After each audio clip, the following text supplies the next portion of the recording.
all our holidays have to do with going out somewhere, winning something that didn't take place in our own homeland. For example, Passover. God took us out of Egypt. He had to take us out of Egypt.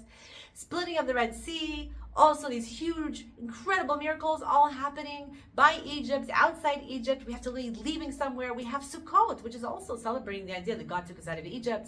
And also the concept of get out of your house. Go outside, get out of yourself and go out there into the embracing of Hashem.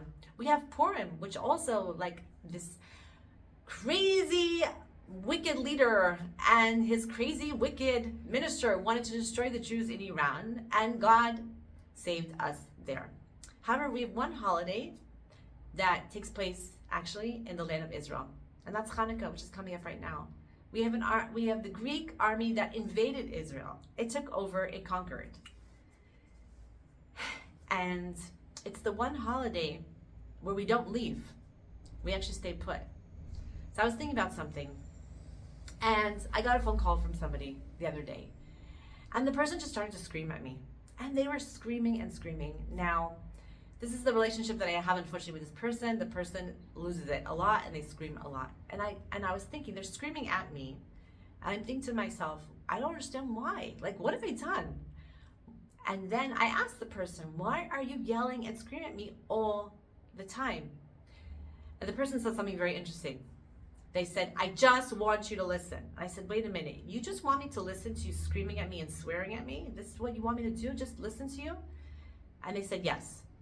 So I said, okay, I can do that. Why? Because I realized the person wasn't yelling at me. They needed to yell and scream and swear. And therefore, they were looking for somebody. It wasn't at me. It was just they're doing something, and I needed to be I wasn't even the recipient. I was just the person on the other side of the telephone. So many times, we think that in order to go out, in order to have an exodus, in order to have a salvation, we need to actually pick ourselves up and leave. And you know what? It's true. A lot of times that happens. When you're in a physical situation of danger, for sure, you need to pick yourself up and leave. God needs to just take you out of there.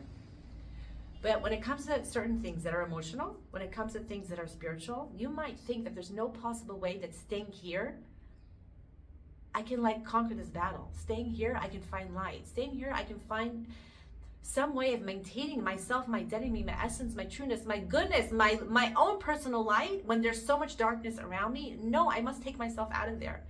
And actually, sometimes the test is not only to stay, but to grow from it.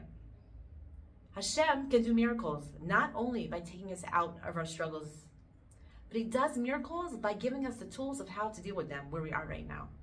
Not everything life is a Yetziat Mitzrayim that I have to go out. A lot of times it's looking in the darkness that's in your life, the people that are in your life that are difficult, that you know you can't get rid of.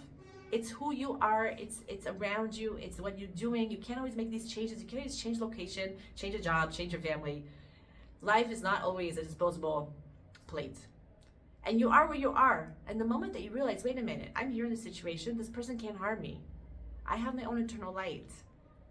I have to somehow in this situation where I am, not necessarily pick myself up, but find the light of it here and let that be what comes forth from me. And I'm telling you, you put in that little bit of effort, you find whatever goodness you can in that situation, and Hashem, He does miracles. Because He actually performs a miracle where He saves you where you are in this moment right now. Happy Hanukkah.